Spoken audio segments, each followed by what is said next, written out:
jungler in the first place thing, there was actually a little bit of a miscommunication with those exact two champions, Mimer and Impaler, making different calls kind of at the exact same time to go in and go out at the same time.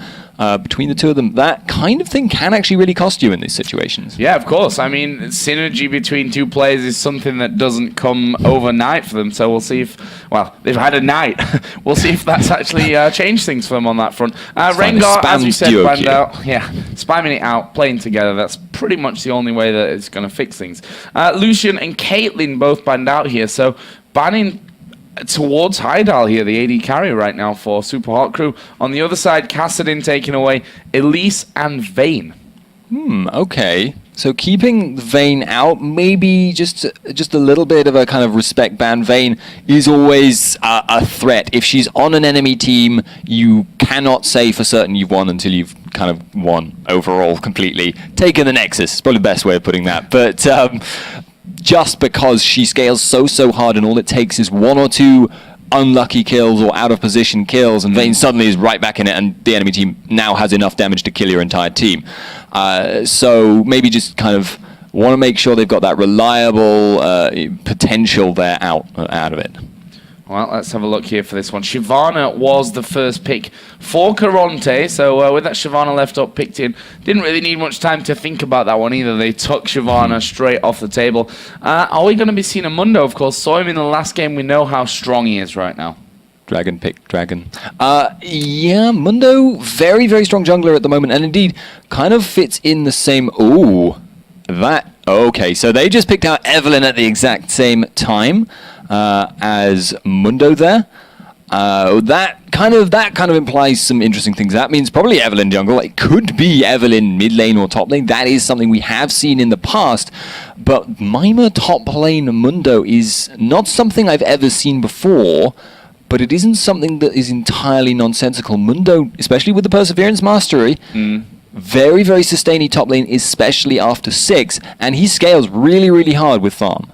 Well, we'll see about that. And we know that Mimer is a fantastic Evelyn player as well. When he came into the NIP team, we're basically in Rengar, Evelyn, and two champions that he loves to play. Whether we'll see that here or not remains to be seen. But Karont3 looking like they're going to be locking in the Lee Sin, which will confirm that Shyvana most likely will go into the top lane, and a Jinx as well. Okay, so Jinx, not a character we've seen too much of since she was nerfed, essentially.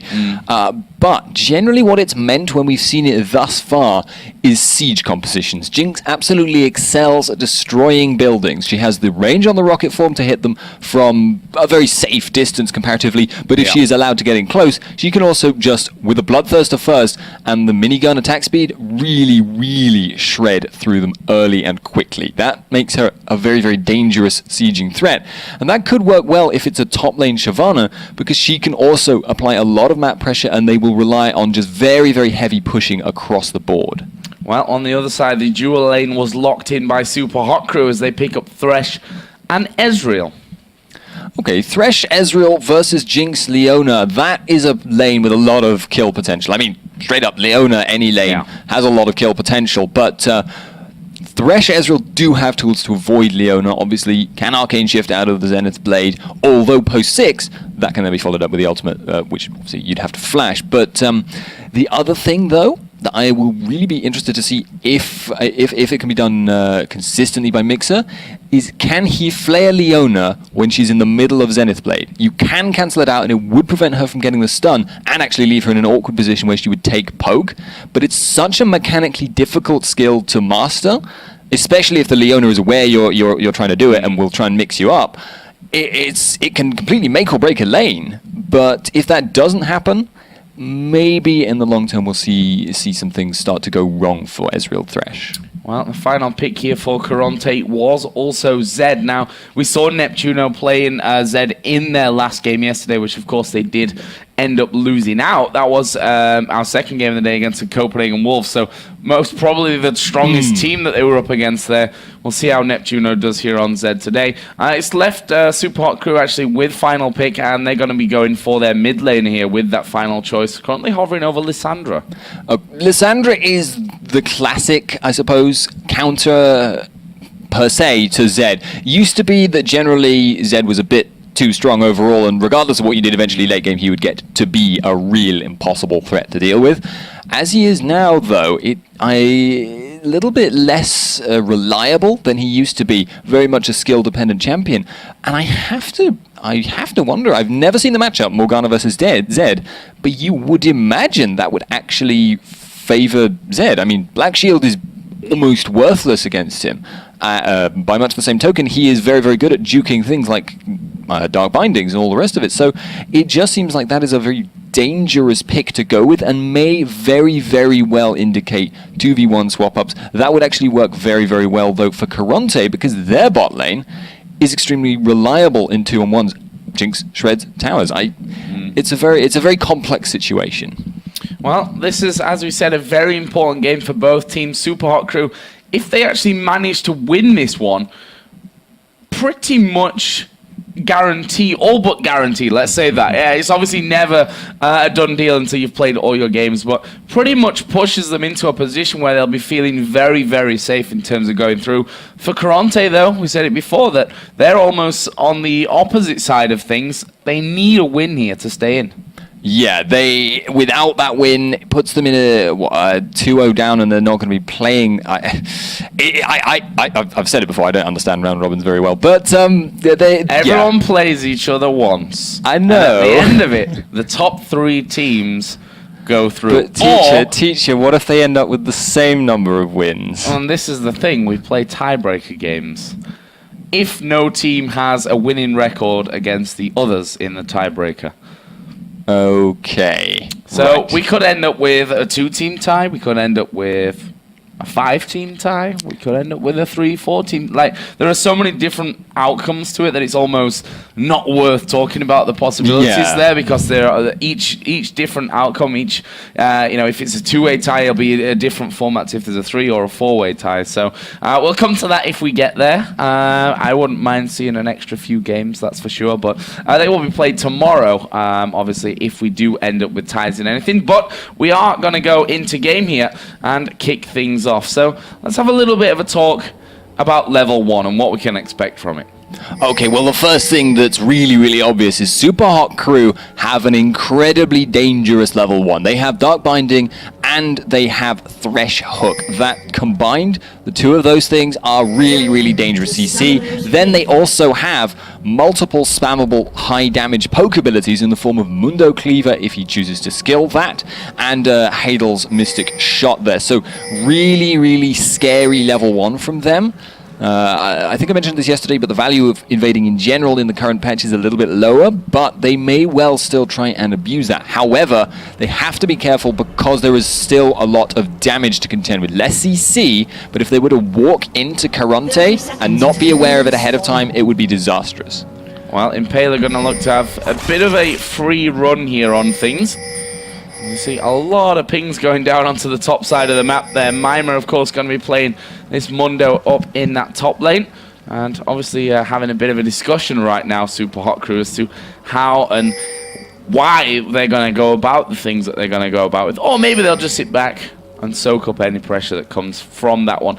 Interested to see what Impaler actually does here with Evelynn, whether he does a fast switch around the jungle. There's a ward down right in the face of Jimbones and Tremnek, and they now know that they're spotted. Gonna back away from that one. Zed up on the top side, also spotted from that ward that was put down earlier on, and we can see the duo of migxa and Haydal starting to come down as well to join up with Mimer. So we may see this 3-man push onto blue. Late invade is going to really disrupt Tremnek. Econatorz here. Wow, flash there early, very early, like almost ridiculously early from Eco, and that is going to be the blue buff here going over, or is it the Q hits? And actually Eco is going to manage to hold that one in there. That right there was absolutely amazing. Got the vision from the Q, smited it down. Brilliant. Really, really, really nice reaction by Econatorz, and now actually confident enough to go back and make sure he gets his level 2 from finishing off the little mini lizards there.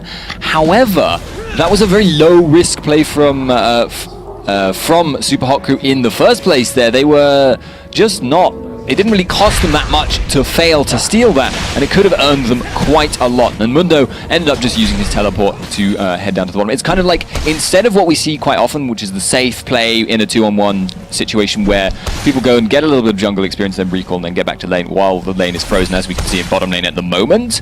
Instead, Mimer said, right, I'm going to be with the team, I'm going to try and make a play happen. As it happened, didn't work out this time, though.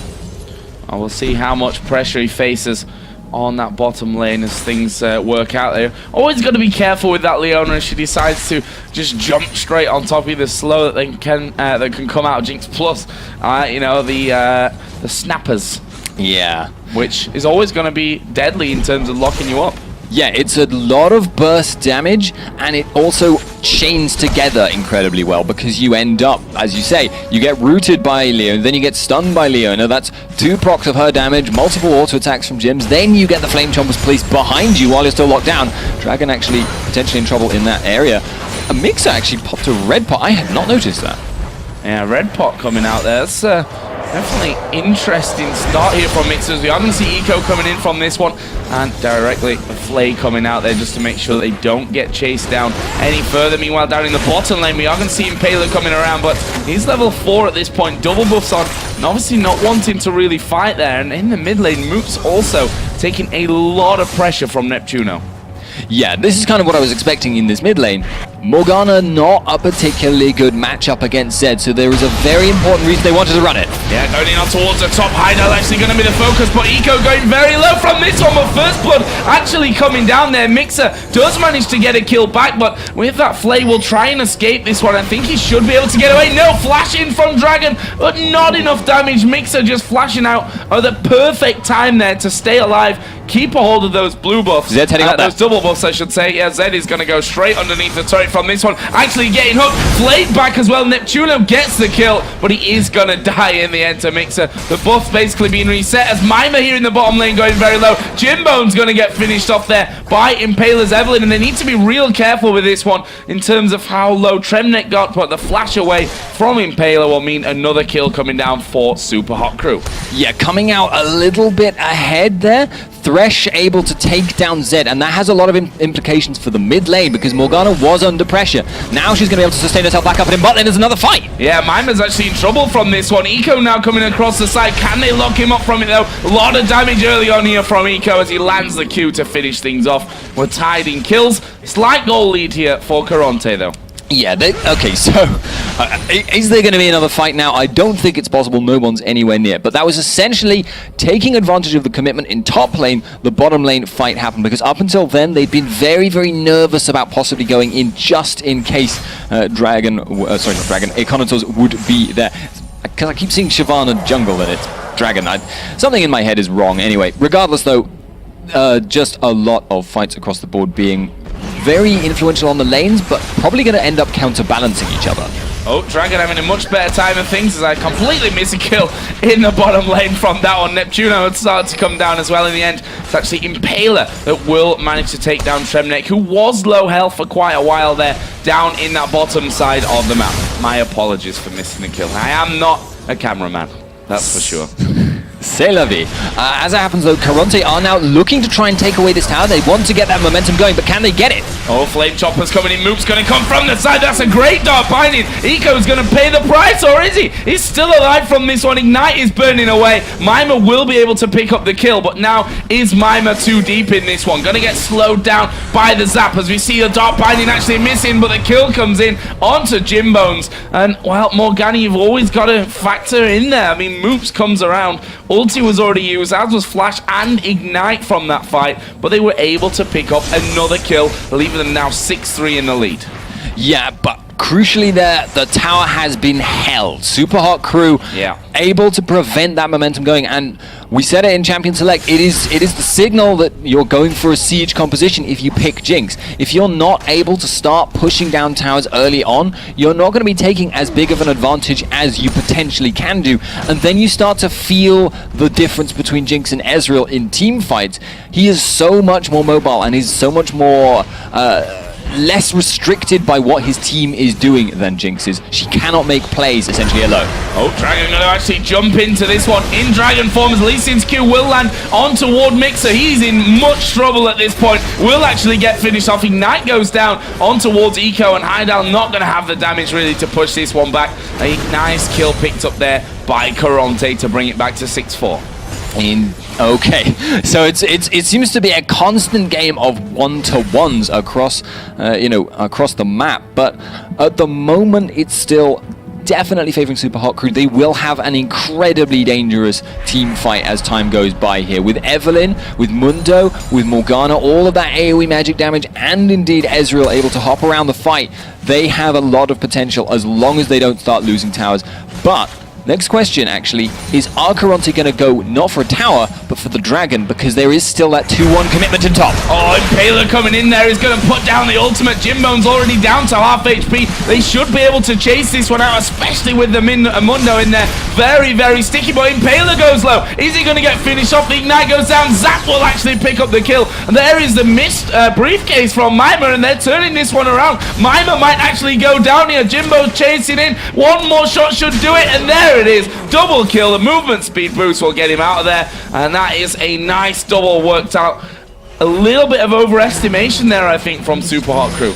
Mimer actually missed right at the end one crucial cleaver. He probably would have been able to kill Tremnek if that had happened. Still wasn't ideal though, because Impaler underestimated the burst that came out with the Ignite, with the Leona damage and Jinx all coming in at once. He ended up going down very, very close to surviving, but didn't actually do so, and that obviously left Mimer a bit in the lurch. But even then, he could have turned it around, but just missed straight up.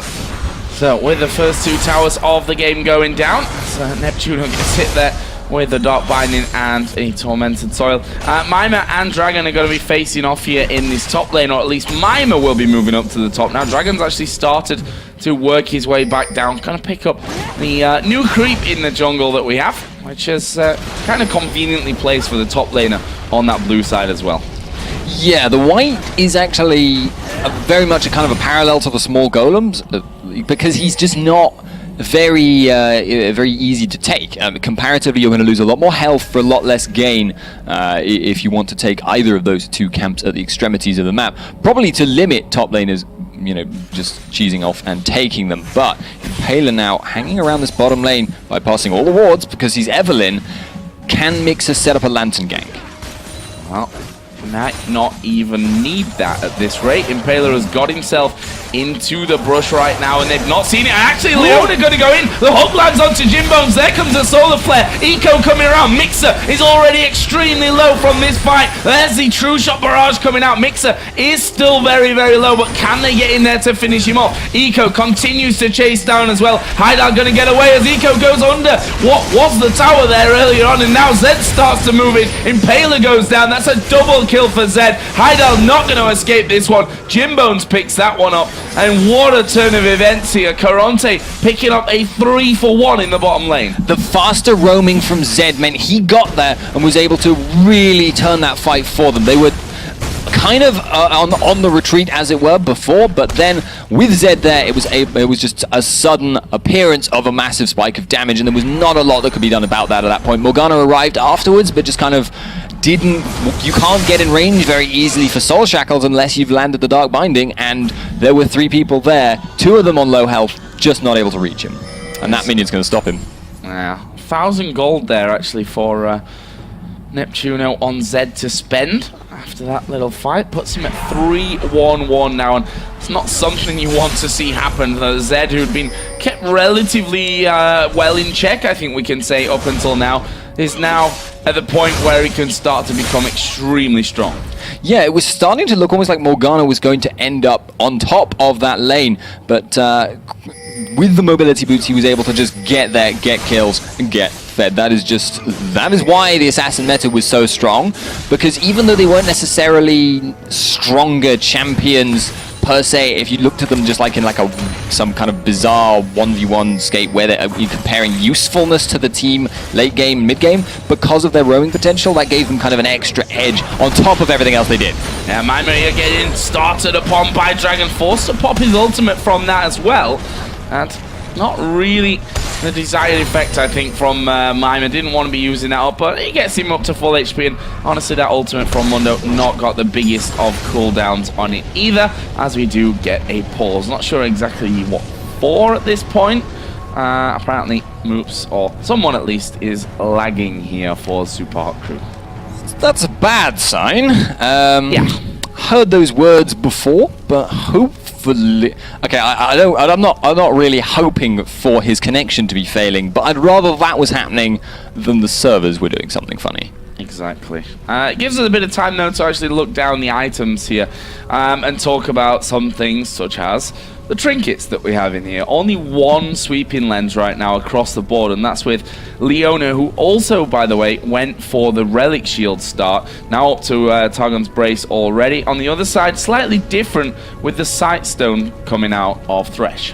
Well, remember, Targon's Brace actually gives you an extra edge in pushing, which is very, very much different from what you would normally expect from Leona.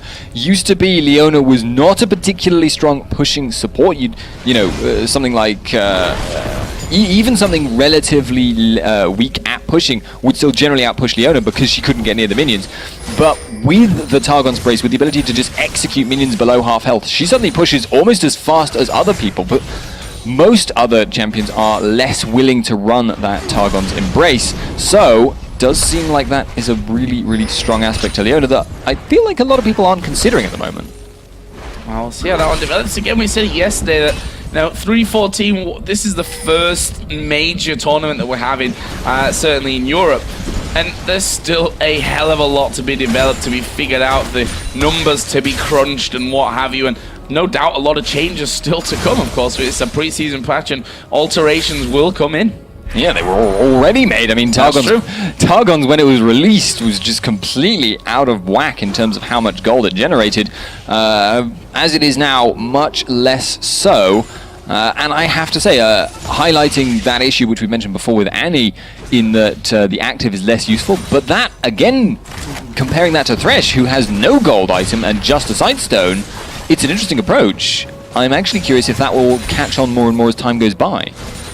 We'll see that. A heal coming out from that Targon's always a bonus to be having, especially in a lane where you've got no natural sustain. No, it's not a massive heal by any means, but helps you stay in there. I mean, Bloodthirst's already in for Jimbones at this point, so it's not exactly like he's got no sustain, not able to keep himself healthy in there. Yeah, as time goes by, the Targon sustain becomes less relevant. Wow, going straight in there, the Chomper's down, and that is the combo we were talking about earlier on. Jimbo's here now going to chase off, try and get his paws on migxa as well, but I think migxa should be able to get away, gets hit by Zap, but already was too close to the tower for really any problems to come in. So another nice kill coming down for Karont3. Yeah, and you could actually see an instant reaction coming out from Zed there, moving down to support the team. As soon as he saw that engage happen, he thought perhaps they could go for a dive on migxa, but as it happened, he's decided instead to just push down the mid tower, and I wonder if they're going to fight for that. Yeah, so ridiculous amounts of damage coming out there from Jimbones as well. And we can see with that ward, he's like, what's that, jungle from outside the jungle? No problem for me. It's a ranged minion, which means you can farm it over the wall, which I guess is a difference from double golems in that respect. But the next point of contention is clearly going to be this dragon. Impaler is in the area, though. That makes it a very dangerous steal.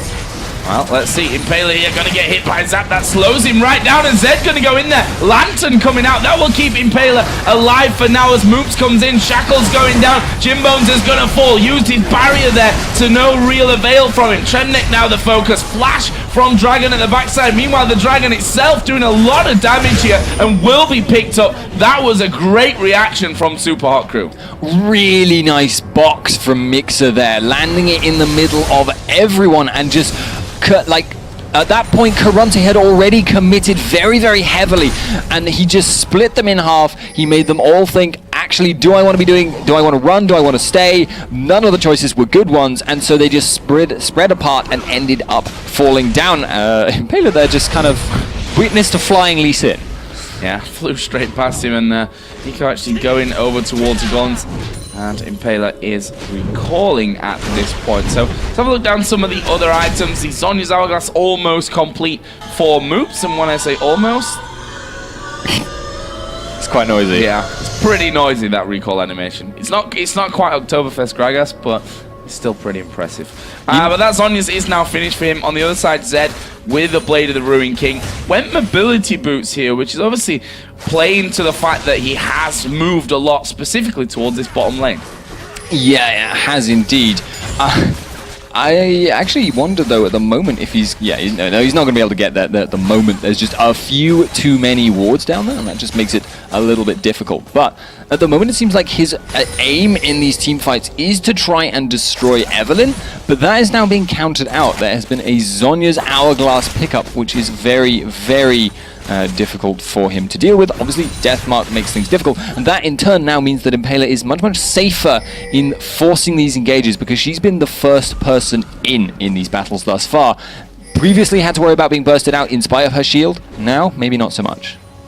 And we saw the pink ward go down from Impaler. Obviously, changed a lot really in this patch. Now no longer invisible, but has 5 hit points, I guess we can really call it. So that'll be probably taken away here once SUPA Hot Crew realize what they can go for, as we are going to see them going full on towards Impaler. But again, migxa having that lantern in the right place at the right time will keep him alive. Yeah, migxa's making the plays thus far. We had that box before. We also, in the same team fight, had the lantern that enabled Impaler to take almost no damage from Zed's Deathmark because he took it at the exact moment where Zed appeared, having teleported, and just zoomed out of the way and avoided all the follow-up. Now, this top lane pushed down pretty heavily by Mimer, who been relatively quiet, as has Dragon, since we've come into this phase where they end up in a position together there. As we are going to see Moopz going in on towards Jimbones, who's between the towers, picks up the kill, going to speed out there. Wow, Impaler getting kicked in towards him there, and Jimbones is going to pay his price for that one. Eco now being chased down by Impaler, getting himself off to a ward, but he's basically running to no man's land. That will be a double kill coming down from Impaler. Questionable place to fight from Karont3. Yeah, they were going very, very deep, and it was just a lack of awareness, I think, that of where Mimer was. He was able to get there much, much quicker than they were anticipating. Popping that ultimate does make Mundo very, very quickly, but they're going to go for Tremnek. Wow, box coming down. Lantern going to be used here. Impaler gets himself now another one. He's on a rampage at 6-2-3. Got himself that needlessly large rod added in as well at this point, and he's up at 1,400, 1,500 gold, 1,700 for Mimer as well. But SUPA Hot Crew, they're managing to pick up these kills where you maybe wouldn't expect them. Yeah, they are really, really playing that kind of aggressive roaming style. They're going for picks much less than team fights. Karont3 much more orientated on those kind of larger engagements at the moment. But that does mean that kind of part and parcel to mobility and to that ability to roam and get picks is that you start taking a couple more towers off the back of them because you create more map pressure, you create more opportunities for your laners to then take their towers, and that's giving them a little bit of an edge on that, and that's why you can also see that small gold advantage opening. Dragon there getting himself up to 160 CS, let's call it, to the 146 right now of Mimer's Mundo. So those two guys pretty close in terms of what they've managed to farm up so far. If you have a look down the AD carries as well, because they've started to get those items in. Static Shift plus the Bloodthirster here for Jimbones. On the other side, the Trinity Force already done for Haydal's Ezreal, plus the workings of that Bloodthirster. Yeah, very, very, very standard stuff from these AD carries. The Shiv will enable Jinx to push that a little bit quicker, and it will also accelerate her getting the Last Whisper, which really suits her down to the ground. She has a lot of attack speed anyway. She doesn't need to, cry over missing out, 10% extra attack speed from a Phantom Dancer as opposed to a Shiv. That will just mean she is now able to potentially support, a little bit more in terms of the lane rotations. Tremnek, though. Or not. He got corked. Nothing happened. Knocked back from that one, trying to get in there, but be careful. This Morgana now with an extra blasting one in there is gonna be putting down a lot of damage. And look at this, Jimbones being stalked through the jungle by Impaler. He's gonna throw down the Flame Chompers, but Impaler's still going in there and might not even need Impaler at this rate. There's a barrier coming out. Impaler gets himself another kill now, up to 7-2-3. I think Haydal would have really liked if his teammate had have given that one over to him though. Well, you know, you can't. It's kill securing. You can't let it go. There's always that small chance he might have had double flash due to a bug or something. But regardless, it does look like at the moment the next point of contention is going to be this red buff. neptuNo wants this, but I really don't think he can afford to try. Yeah, Flayback coming in there, and he decides, I'm just going to leave. Morgana was coming in as well, and that sets them up perfectly for the Dragon, which is just spawned in. Haydal, of course, just jumping straight over the back of the wall. The rest of the Super Hot crew doing that one. No contest here on this Dragon, and that puts Karont3 behind by 3,500 gold. Starting to build a bit of a significant gold advantage now. Super Hot crew have had the edge in a couple of these little engages at the moment, and now it seems like neptuNo has boots of mobility, but I don't think that's going to be enough to outrun Mimer. No, Mimer chasing in for this one. Hook and the binding land onto neptuNo. He will go down. It's Mimer that picks that one up, and again, just out of position. We've seen that in these last 10 minutes that Karont3 out of position have lost 3-4 kills, I think, until now. And it's that solo queue mentality of just being able to capitalize off of mistakes the Super Hot crew are employing here. You see someone out of position, you snap down on them, you jump on them. It works really, really well, and they're employing it to very great effect. Impaler being spotted out there, but I don't think they're going to go for that either, really. No. Better not to dive in onto the Evelynn, who has that Zhonya's anyway if things get really hairy. There's the Dark Binding going through. We're going to see this tower most likely going down and will be finished off there. Haydal able to finish that one down. So that puts them in much stronger position now. 4-1 up in turrets, the entire outer ring down. Mimer bearing in on the inner turret on that top lane as well. And that is one of the things about a Mundo in top lane, is he is so difficult to kill.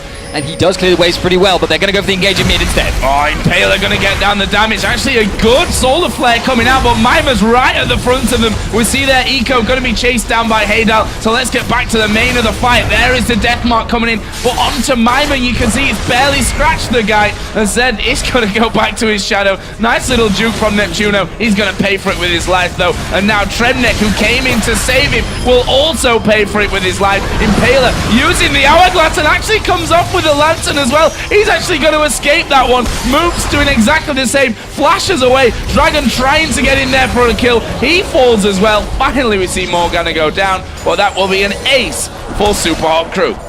Absolutely beautiful damage juggling there. Karont3 were just getting so close. They would get, you know, they were a bull to a matador. They just were not quite able to ever land a decisive blow. And as a result, they just took what was 5 for nothing? 5 for 1? 5 for 1. 5 for 1. That is pretty serious, actually, at that point, especially considering now the gold is suddenly ballooning up to what, 7,000, 8,000. Yeah, really, that gap's starting to grow on them. More items coming in from that one. Bloodthirster done now for Haydal, along with a pickaxe. So moving his way up nicely towards that,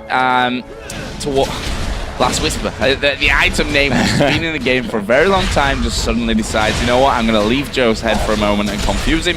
Other items coming in as well. I mean, look at Thresh, who we were wondering how that was all going to go for him. Started out with the Sightstone, but now migxa really working his way up nicely. Going to have his Randuin's Omen finished shortly. Yeah, he is building a very, very tanky build, and that kind of means he's going to be on the front line quite a lot, which is actually a thing that Thresh has suffered a little bit for in this patch. He's still very, very powerful. He's still very, very relevant in lane and late game thanks to his CC and his early game damage, but he doesn't really scale in the same way that a lot of the supports we're seeing a lot of at the moment do. Annie can burst people hard, or she can just build full utility. Thresh kind of really, really benefits from being tanky as anything you care to mention, but doesn't really benefit that much from he doesn't have any other options, essentially. One thing that we didn't really touch on is the fact that Karont3 looked down their lineup and you see a lot of AD in there. And obviously the real magical way to get around this right now, we see that 3 Randuin's Omens are coming down. Yeah, it is. That's a pretty good effect there. They do actually have to consider the fact that Dragon there is going to put out more magic damage than you would expect, and Leona is also a deceptive effect. Her passive, when procced across everyone, which it quite often will be in team fights, also puts out quite a lot of magic damage. But yes, getting a lot of random wins is going to be a very big thing, and it's very difficult to deal with. And it also means that everyone who builds AP has been able to just build a Zhonya's, and that really gimps Zed.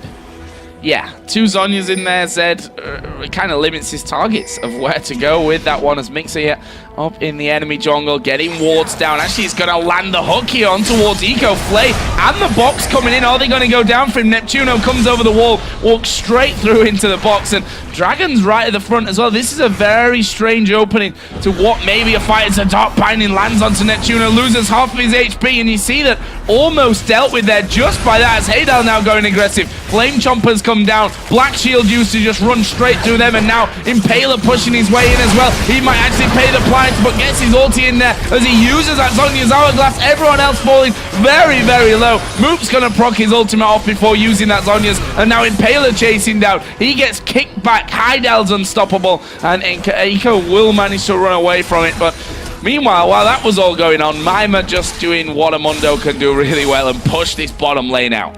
Yeah, beautiful kiting there by Superhot, keeping themselves well out of the range of Karont3, but able to put so much damage in return because Karont3 was so desperate to make that fight happen that they were able to then turn it around. Can Eco steal this Baron though? I think maybe, actually.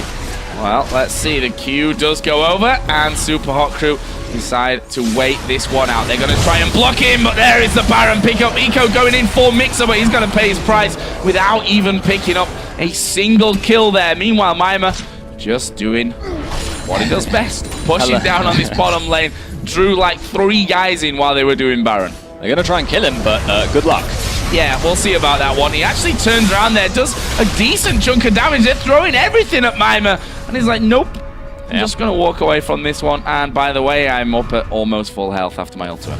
Yeah, Mundo is leaving, and now he even has Baron regen. I mean, if you just look at his health bar, he's healing for like 40 health a tick or something, and that's getting excessive at that point. And he's built a war. Yeah. He's got a lot of regen.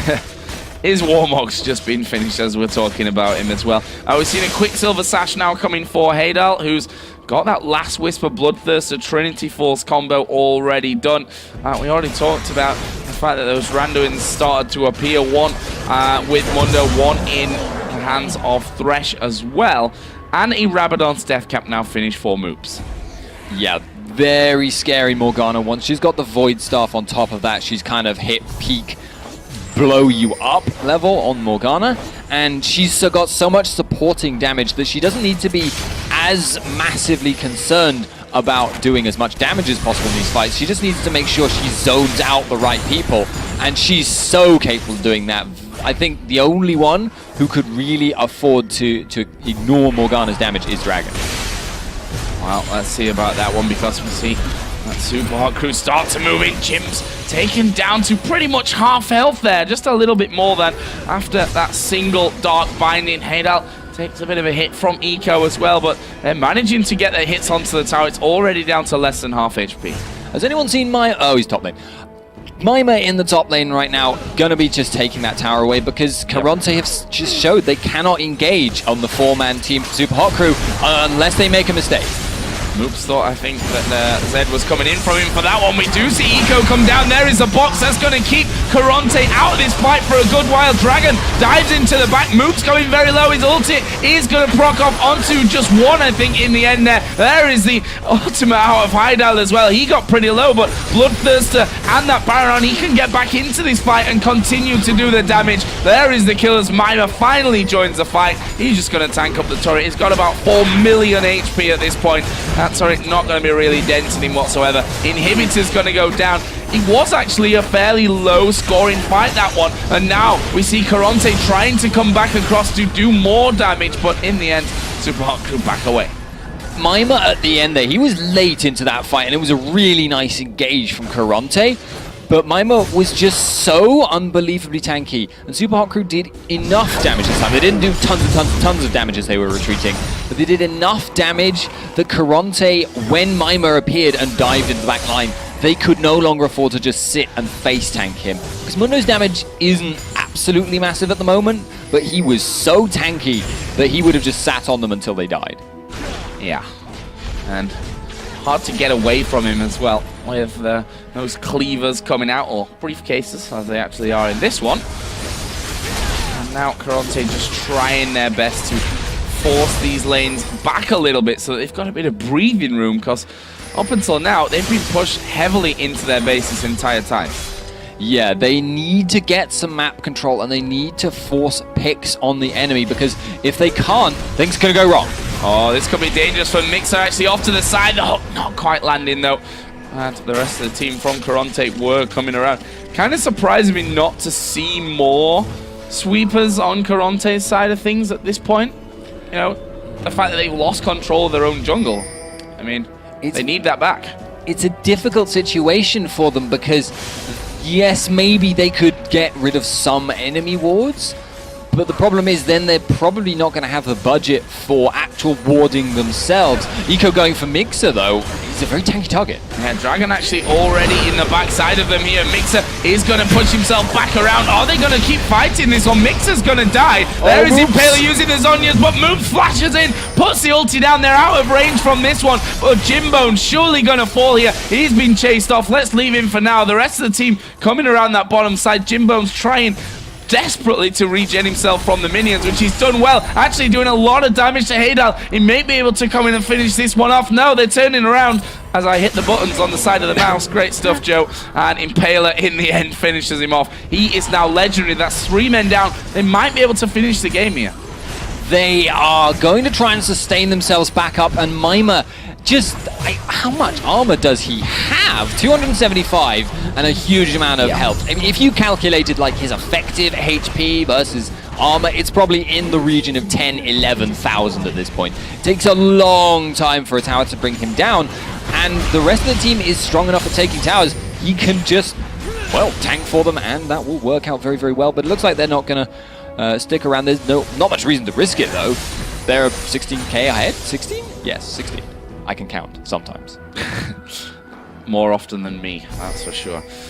So Haydal here, he's just taking a few wards out as he steals away that red buff.